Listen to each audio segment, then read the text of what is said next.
मैंने तो यही मांग रखी है कि अगर वो मिल जाए ना तो उसे भी उसी तरीके का टॉर्चर होना चाहिए जैसा उसने मेरी माँ के साथ टॉर्चर किया है, क्योंकि उसने ये कांड सुबह 8 से 9 बजे के बीच में ही शायद कर दिया था। और अच्छा है वो तो 1 बजे मैं स्कूल से पहले घर चली गई, क्योंकि वो तो बोल के कहता सीधा मौसी के घर जाना, घर मत जाना। अच्छा हुआ घर चली गई और ये सब देख लिया, नहीं तो सोचो ना 8 से 9 के बीच में कितनी तड़पी होगी वो। तो मैं तो यही चाहती हूँ कि मिले तो तुरंत उसको फांसी नहीं होनी चाहिए या इनकाउंटर मत कर देना, उसको उसे भी उतना ही तड़पना चाहिए। मैं तो यही निवेदन है मेरा। आपके सामने किस तरह से आपकी मां को प्रताड़ित किया जा रहा था पिता के द्वारा? मारा पीटी करता था वो, और उसका तो शुरू से ही था, जब से एंगेजमेंट हुई है तब से ही उसको बहुत शक था, हमेशा शक करा करता था कि तेरा किसी के साथ ये चल रहा है वो चल रहा है। जब भोपाल में रहते तो बोलता था कोई राजेश नाम का आदमी, और जब इंदौर में आए तो बोलता था कोई सुमित नाम का आदमी है। उसका कीड़ा कभी उसके दिमाग से गया ही नहीं, और उस कीड़े के कारण ही उसके अंदर की हैवानियत जागी और उसने ये सब कर दिया। मेरी माँ 15 साल से पागल हो गई अपने आप को डिफेंड करते करते कि मेरा ऐसा कुछ नहीं है, कुछ नहीं, पर दिमाग का कीड़ा निकाला थोड़ी जा सकता है, साइको है। थाने पे शिकायत की थी पहले भी इस दौरान? की थी, भोपाल में भी दिए थे या इंदौर में भी दिए थे, लेकिन वो हर बार माँ को पिघला देता था और वो पिघल जाती थी। उसी तरीके की तड़पना चाहिए। मैं तो बोलती हूँ जिस तरीके उसने तो एक्सट्रीम लेवल तड़पाया ही था, उसको उसका भी एक्सट्रीम लेवल तड़पाना चाहिए। मैं तो यही चाहती हूँ कि जल्दी से जल्दी और वो मिल जाए, और वो जिंदा मिलना चाहिए ताकि उसको तड़पना तो पड़े। तो आपने सुना, एक बेटी कह रही है कि मेरे पिता का इनकाउंटर मत करिए, मेरे पिता को फांसी की सज़ा मत दीजिए, मेरे पिता को वैसे ही सज़ा मिलनी चाहिए जिस प्रकार मेरी माँ तड़पी है, जिस प्रकार से मेरी माँ को मारा गया है उसी प्रकार की सज़ा मेरे पिता को मिलनी चाहिए। ये पुलिस वालों से और तमाम मीडिया वालों से कक्षा 9 की पढ़ने वाली छात्रा डिमांड करती है कि सोचिए मेरी माँ कितनी तड़पी होगी जब मेरे पिता ने उनका मर्डर किया है, उनका कत्ल किया है। इसके पिता जो होते हैं अपनी पत्नी के ऊपर हमेशा शक करते थे, उनके दिमाग में शक का कीड़ा इस कदर गूंज रहा था, इस कदर बैठ गया था कि आखिरकार 11 जुलाई 2026 को वो अपनी पत्नी को मौत के घाट उतार देते हैं।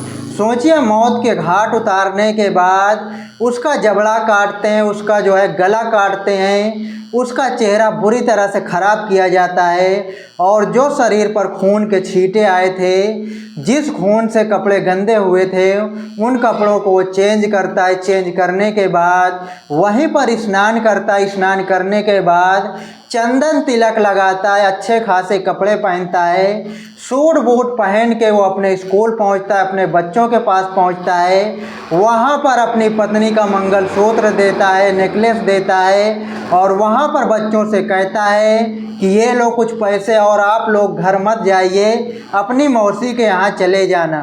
अब इतना कहने के बाद वो वहाँ से फरार हो जाता है। जब बच्चे दोपहर की छुट्टी में स्कूल के टाइम पर अपने घर पहुँचते हैं, वहाँ पर उनकी माँ की लाश जो है खून से सनी हुई मिलती है, माँ की मौत हो चुकी होती है।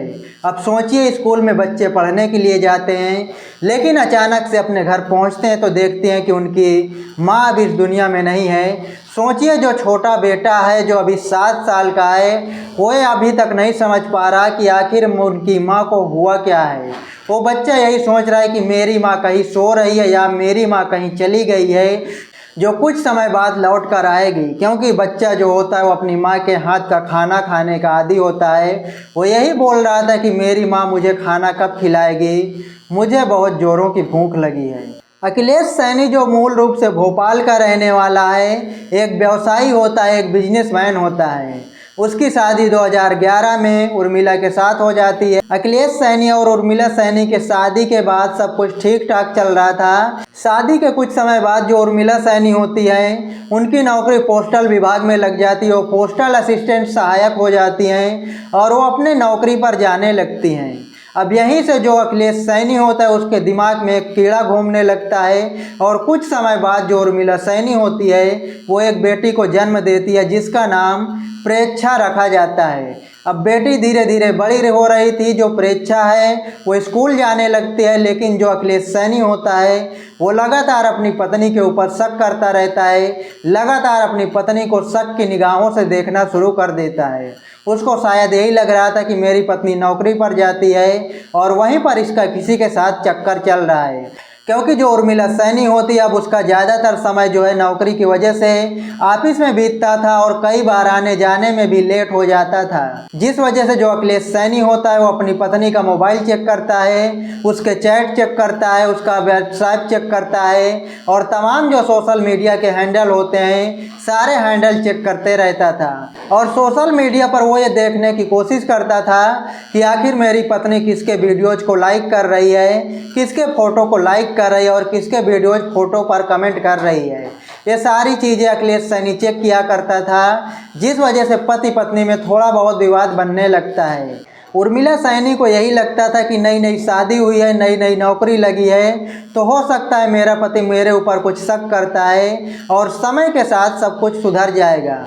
लेकिन जैसे जैसे समय बीत रहा था वैसे वैसे अखिलेश सैनी जो अपनी पत्नी के ऊपर शक की निगाह से और ज़्यादा देखने लगता है और वो अपनी पत्नी के ऊपर लगातार शक करने लगता है। अब भोपाल में रहने के दौरान ही वो अपनी पत्नी से कहता है कि तुम्हारा राजेश नाम के एक आदमी से चक्कर चल रहा है, तुम्हारा उसके साथ अफेयर चल रहा है। उर्मिला सैनी अपने आप को बेगुनाह बताती है, बेकसूर बताती है, लेकिन जो अखिलेश सैनी होता है वो मानने को तैयार नहीं होता है, क्योंकि उसको लग रहा था कि मेरी पत्नी दिन भर बाहर रहती है, ऑफिस के काम पर रहती है और हो सकता है उसके बहाने वो कहीं पर भी जा सकती है, किसी भी होटल में जा सकती है और किसी के साथ भी रंगरलियां मना सकती है। तो यही सब विचारधारा जो अखिलेश के मन में चल रहा था, उसी वजह से वो अपनी पत्नी के ऊपर लगातार शक कर रहा था। और जो पत्नी उर्मिला सैनी होती है वो लगातार अपने पति के अवैध संबंध की शक की वजह से परेशान रहने लगती है और वो कई बार जो है अपने पति के खिलाफ कानून की सहारा लेती है, पुलिस थाने में शिकायत भी करती है। लेकिन जो उसका पति अखिलेश सैनी होता है वो अपनी पत्नी को मना लेता था, जिसके वजह से जो उर्मिला सैनी होती थी वो अपनी कंप्लेंट वापस कर लेती थी, क्योंकि मियाँ बीवी के बीच का झगड़ा होता है, क्योंकि मियाँ बीवी के बीच में थोड़ी बहुत नोक-झोंक तो चलती रहती है। यही सोचकर जो उर्मिला सैनी होती है वो अपने पति के खिलाफ कोई ठोस कार्रवाई नहीं करती है। लेकिन समय के साथ जो उर्मिला सैनी होती है वो एक बेटे को जन्म देती है। अब धीरे धीरे दोनों बच्चे लगातार बढ़ रहे थे, दोनों स्कूल जाने लगते हैं। लेकिन समय के साथ जो अखिलेश सैनी होता है उसके दिमाग में शक का कीड़ा लगातार गूंज रहा था, लगातार उसके दिमाग में शक के कीड़ा जो है बढ़ते जा रहे थे। वो लगातार अपनी पत्नी से झगड़ा करने लगता है, लगातार उससे मारपीट करने लगता है और लगातार उससे इंक्वायरी करता रहता था कि आखिर तुम्हारा किसी के साथ चक्कर तो नहीं चल रहा है। अब कुछ समय बाद अखिलेश सैनी और उर्मिला सैनी का जो है पोस्टिंग तबादला होता है। वो जो है इंदौर में उसकी ड्यूटी लगती है, जहां पर उर्मिला सैनी और अखिलेश सैनी अपने बच्चों को लेकर आ जाते हैं और इंदौर में ही रहने लगते हैं। लेकिन वही कीड़ा अखिलेश के दिमाग में घूम रहा था और यहाँ पर आने के बाद जो अखिलेश सैनी होता है वो लगातार अपनी पत्नी को उर्मिला सैनी को परेशान कर रहा था। लगातार वो अपनी पत्नी के ऊपर शक कर रहा था, लगातार उसको टॉर्चर कर रहा था। कहीं ना कहीं उसके दिमाग में अभी भी यही चल रहा था कि इसका जो है किसी के साथ चक्कर चल रहा है, क्योंकि मेरी पत्नी दिन भर काम के सिलसिले में बाहर रहती है, ड्यूटी पर रहती है। तो इस वजह से जो अखिलेश सैनी होता है वो लगातार अपनी पत्नी को टॉर्चर कर रहा था, क्योंकि बच्चे स्कूल चले जाते थे। स्कूल चले जाने के बाद वो अपनी पत्नी का मोबाइल चेक करता है, सोशल मीडिया के पूरा जो हैंडल होता है जहाँ पर भी वीडियोज, फोटो और लाइक कमेंट शेयर होते हैं, सारी चीज़ों को चेक करता रहता है, जिससे उसकी पत्नी उर्मिला सैनी परेशान हो जाती है। लेकिन वो 15 सालों में कहीं ना कहीं उसको आशा होती है कि मेरा पति एक दिन ज़रूर सुधरेगा, क्योंकि उर्मिला सैनी के 2 बच्चे होते हैं और स्कूल में बच्चे पढ़ रहे होते हैं। अपनी बच्चों का भविष्य सुधारने की वजह से जो उर्मिला होती है वो अपने आप को मैनेज करती है, अपने पति के साथ मैनेज करती है और कहीं ना कहीं वो जो अपने आप को बचाने की कोशिश करती है, अपने आप को बेकसूर बताने की कोशिश करती है। लेकिन जो अखिलेश सैनी होता है उसके दिमाग में लगातार वो कीड़ा घूम रहा था, लगातार उसके दिमाग में शक का कीड़ा जो है लगातार बढ़ते जा रहे थे, जिस वजह से पति पत्नी में लगातार विवाद चल रहा था। इंदौर में आने के बाद अखिलेश सैनी अपनी पत्नी के ऊपर एक और लांछन लगाता है। वो अपनी पत्नी उर्मिला से कहता है कि तुम्हारा चक्कर सुमित नाम के लड़के से चल रहा है। जो उर्मिला सैनी होती है वो अपने पति से लगातार परेशान हो रही थी, लेकिन जो अखिलेश सैनी है वो लगातार उसको लग रहा था कि मेरी पत्नी मेरे साथ धोखा कर रही है, मुझसे झूठ बोल रही है। अब वो कहीं ना कहीं अपनी पत्नी को रास्ते से हटाने का प्लान बनाता है। क्योंकि उसको यही लगता है कि मेरी पत्नी जो है 8-10 घंटे घर से बाहर रहती है, तो इस 8 घंटे के दौरान ही कहीं ना कहीं वो किसी के साथ अपना चक्कर चला रही है, कहीं ना कहीं वो होटल में जाकर किसी के साथ रंगरलियां मना रही हैं। यही सब चीज़ें उसके दिमाग में गूंज रही थी, क्योंकि जो उर्मिला सैनी होती है वो लगातार अपने काम के सिलसिले में बाहर रह रही थी और कई बार उसको फ़ोन भी आते थे, कई बार उसको भी फ़ोन करने पड़ते थे। सोचिए ऑफिस में काम करने वाले के पास या फिर बैंक कर्मी के पास फ़ोन का आना जाना तो लगा ही रहता है, जिसके कारण जो अखिलेश सैनी होता है लगातार उसको यही लगता है कि मेरी पत्नी हमेशा फ़ोन पर बिजी रहती है, मेरी पत्नी घर से बाहर भी रहती है, तो कहीं ना कहीं किसी न किसी के साथ मेरी पत्नी का चक्कर तो चल ही रहा है। जो अखिलेश सैनी होता है वो अपनी पत्नी को रास्ते से हटाने का प्लान बनाता है, वो उसकी हत्या करने का प्लान बनाता है, उसके लिए वो रिसर्च करता है, गली मोहल्ले में रिसर्च करता है, वो देखने की कोशिश करता है कि कहाँ पर सीसीटीवी कैमरे लगे हैं, क्योंकि पत्नी का मर्डर करने के बाद वो भागने की फिराक में होता है, क्योंकि उसको अच्छे से मालूम होता है कि मर्डर करने के बाद अगर भागने के दौरान किसी सीसीटीवी कैमरे में वो कैद हो जाता है तो पुलिस वाले उस तक आसानी से पहुंच जाएंगे और उसे अरेस्ट करके जेल भेज देंगे। वो सबसे पहले गली मोहल्ले और पूरा जो रास्ता होता है कहाँ से कहाँ तक उसको भागना है, किस रास्ते से भागना है, वो सारी चीज़ें देखता है, सारी चीज़ों पर रिसर्च करता है। रिसर्च करने के बाद वो ये भी रिसर्च करता है कि पत्नी को किस तरह मौत के घाट उतारा जाए और किस तरह उसको मारा जाए कि पत्नी की जो सांस है एक झटके में ही थम जाए और पत्नी का मर्डर हो जाए। और ये सब चीज़ें रिसर्च करने के बाद वो एक ऑनलाइन पार्सल मंगाता है। उस पार्सल में 7 लेयर वाला चाकू होता है जो अक्सर डॉक्टर जो है ऑपरेशन के दौरान यूज करते हैं, जिसका यूज डॉक्टर जो है पेट में चीरा लगाने के लिए करते हैं ऑपरेशन के दौरान, ताकि लेयर को आसानी से काटा जा सके। वो 7 लेयर वाला चाकू मंगाकर अपने घर में रखता है। घर में रखने के बाद तारीख आती है 11 जुलाई 2026 को जो परीक्षा होती है वो अपने भाई के साथ स्कूल में पढ़ने चली जाती है और उसी दिन सुबह के 8-9 बजे के करीब जो अखिलेश सैनी होता है वो अपनी पत्नी को मौत के घाट उतारने के लिए प्लान बनाता है। वो अपनी पत्नी को मौत के घाट उतारने से पहले घर में लगे हुए टीवी का जो वॉल्यूम होता है उसको 100% बढ़ा देता है, जिसके जवाब में उर्मिला सैनी कहती है कि टीवी का वॉल्यूम इतना क्यों बढ़ा दिए हो। और जो अखिलेश सैनी होता है उसके दिमाग में तो हत्या की बात चल रही थी, उसको तो उर्मिला सैनी को मौत के घाट उतारना था, जिसके कारण जो अखिलेश सैनी होता है वो टीवी का वॉल्यूम 100% बढ़ा देता है, क्योंकि वो अच्छे तरह से रिसर्च कर चुका था कि अगर मेरी पत्नी किसी को मदद के लिए बुलाती है, किसी को पुकारती है, अगर टीवी का वॉल्यूम तेज़ रहेगा तो उसकी आवाज़ कोई नहीं सुन पाएगा और मेरे घर तक जो आस पड़ोस के लोग हैं वो इसकी आवाज़ ना सुन पाएंगे, ना मेरे घर पर आएंगे।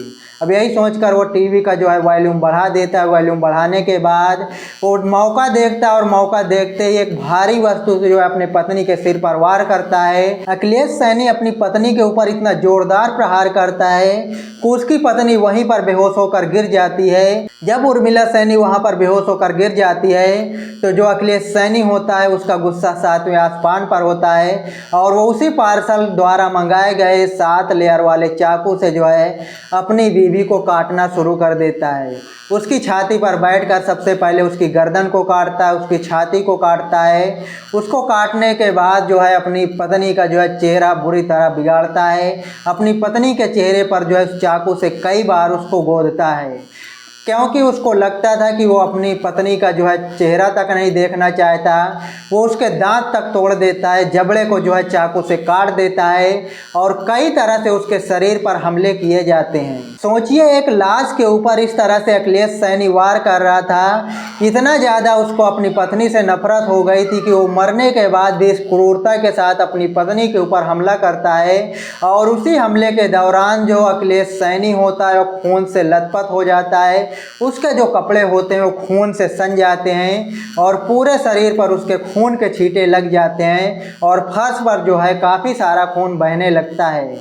खून बहने लगता है और जब उसको लगता है कि मेरी पत्नी की सांस थम गई है और अपनी पत्नी का चेहरा बुरी तरह से बिगाड़ने के बाद, बुरी तरह से जबड़े को कुचलने के बाद, बुरी तरह से चेहरे पर वार करने के बाद वो अपने कपड़े उतारता है और उन कपड़ों को एक पॉलीथीन में रखता है। कपड़ों को पॉलीथीन में रखने के बाद अपने घर के बाथरूम में जाता है, वहाँ पर स्नान करता है, वहाँ पर नहाता धोता है, अपने शरीर में लगे हुए खून के धब्बों को मिटाता है और जो फर्श पर खून बिखरा हुआ था उसको धोने की कोशिश करता है। सारी चीज़ें करने के बाद वो बाकायदा चंदन तिलक लगाता है, माथे पर सिंदूर का टीका लगाता है, बाल कंघी करता है, अच्छा सा तेल बालों में लगाता है, अच्छा खासा सूट बूट पहनता है और जो भी पत्नी के जेवर गहने होते हैं, जो भी एटीएम कार्ड होता है और अपनी पत्नी का जो नेकलेस होता है, गले का हार होता है, उसको लेकर वो स्कूल की तरफ चल देता है जहाँ पर उसकी बेटी प्रेक्षा और उसके बेटे स्कूल में पढ़ाई कर रहे थे। वहाँ पर पहुँचता है और अपनी बेटी को चाबी देते हुए और वो सारा सामान पकड़ाने के बाद कहता है कि बेटा आज घर मत जाना, अपनी मौसी के यहाँ चले जाना, ये लो मैं तुम्हें कुछ पैसे दे रहा हूँ, ये मेरा एटीएम कार्ड है और उसका पिन नंबर भी बताता है अपनी बेटी को। और इतना करने के बाद वो वहाँ से गायब हो जाता है, फरार हो जाता है। जो अखिलेश सैनी होता है वो अपने स्कूल के बच्चों में लंच के टाइम पर पहुंचा था। 7 बजे का स्कूल होता है, जो 10-11 बजे का लंच टाइम होता है यार, जहां पर भी कुछ टाइमिंग अलग होती है, तो उसी लंच के टाइम पर अखिलेश सैनी स्कूल पहुंचता है। जब बच्चों को शक होता है कहीं ना कहीं कि मेरे पापा ऐसा क्यों बोल रहे हैं, जो प्रेक्षा होती है वो करीब 13-14 साल की होती है, वो समझदार होती है क्योंकि उसको पहले से भी पता होता है कि मेरे पापा और मम्मी के बीच में जो है लगातार झगड़े चल रहे हैं, लगातार विवाद हो रहा था। जब वो लड़की अपने भाई को लेकर घर पर पहुंचती है तो घर का ताला खोलती है तो घर के अंदर का मंजर देखकर उसके पैरों तले से ज़मीन खिसक जाती है। उसको यकीन नहीं हो रहा था कि मेरी माँ इस दुनिया में नहीं है।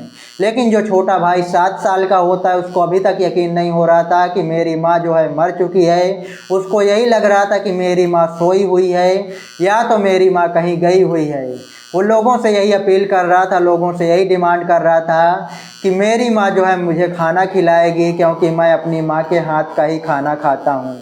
अब कक्षा 9 में पढ़ने वाली प्रेक्षा जब वहाँ पर पहुँचती है तो वहाँ पर पुलिस की टीम बुलाई जाती है, आसपास के लोग इकट्ठा हो जाते हैं। प्रेक्षा पुलिस वाले और मोहल्ले वालों को यही बताती है कि मेरी माँ का कत्ल करने वाला कोई और नहीं बल्कि मेरा पिता ही है, क्योंकि मेरी माँ के ऊपर लगातार वो शक कर रहा था, लगातार मेरी माँ को 15 सालों से टॉर्चर किया जा रहा था। प्रेक्षा बताती कि कई बार मैंने बीच बचाव भी किया लेकिन मेरे ऊपर भी हमला कर दिया जाता है और हम लोगों के स्कूल आने के बाद पापा और मम्मी के बीच में क्या होता था कुछ चीज़ों के बारे में जानकारी नहीं होती थी, लेकिन दोनों के बीच में झगड़ा हमेशा होता रहता था। अब पुलिस वाले जो होते हैं अखिलेश सैनी को गिरफ्तार करने के लिए, उसको अरेस्ट करने के लिए जाल बिछाते हैं, टीमें गठित करते हैं, लेकिन कहीं पर भी उसका सुराग नहीं मिलता है क्योंकि जो अखिलेश सैनी होता है बच्चों के स्कूल के पास ही अपनी बाइक को छोड़कर फरार हो जाता है। अब जो पुलिस की टीम होती है वो कॉल डिटेल चेक करने की कोशिश करती है लेकिन कहीं पर भी अखिलेश सैनी का कोई सुराग नहीं मिलता है। जो पुलिस की टीम होती है वो सीसीटीवी कैमरों के जरिए अखिलेश सैनी को गिरफ्तार करने की योजना बनाती है। सारे जगहों पर जो भी सीसीटीवी कैमरे लगे होते हैं वहां पर उनकी जांच की जाती है, वहां पर उन कैमरों को रिकॉर्डिंग देखी जाती है, लेकिन किसी भी रिकॉर्डिंग में जो अखिलेश सैनी होता है वो कैद नहीं होता है। कहीं पर भी किसी भी प्रकार का अखिलेश सैनी का कोई सुराग पुलिस वालों के हाथ नहीं लगता है, क्योंकि वो अपनी पत्नी को मौत के घाट उतारने से पहले इन चीज़ों पर रिसर्च कर चुका था कि हत्या करने के बाद मुझे किस रास्ते से जाना है और कहां पर सीसीटीवी कैमरे लगे हैं जिसके वजह से मैं पकड़ा जा सकता हूं। वो सारी चीज़ें रिसर्च करने के बाद हत्या करने के बाद फरार हुआ था। 72 घंटे बीत जाने के बाद जो पुलिस की टीम होती है वो अखिलेश सैनी को पकड़ नहीं पाती है और अखिलेश सैनी फरार हो जाता है।